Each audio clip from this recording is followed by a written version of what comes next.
अस्सलामुअलैकुम दोस्तों, क्या आपने कभी सुना है कि तरबूज खाने के बाद पानी नहीं पीना चाहिए?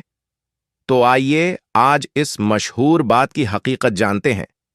हमारे यहाँ आम ख्याल है कि तरबूज के फौरन बाद पानी पीने से पेट में दर्द, बदहजमी या यहाँ तक कि इसहाल भी हो सकता है।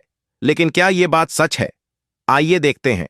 तरबूज एक ऐसा फल है जिसमें 99% से ज्यादा पानी होता है।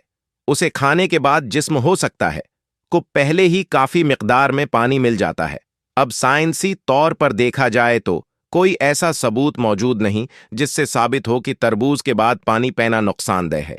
तो अगर आपका हाजमा दरस्त है तो आप बगैर किसी परेशानी के पानी पी सकते हैं। अलबत्ता अगर आपका पेट हसास है या पहले ऐसी शिकायत हो चुकी है तो बेहतर है कि 20 से 30 मिनट का वक्फा करके पानी पिया जाए। तो दोस्तों, उम्मीद है आपको ये मालूमात पसंद आई होगी। वीडियो को लाइक करें, कमेंट्स में अपनी राय दें और चैनल को सब्सक्राइब करना न भूलें।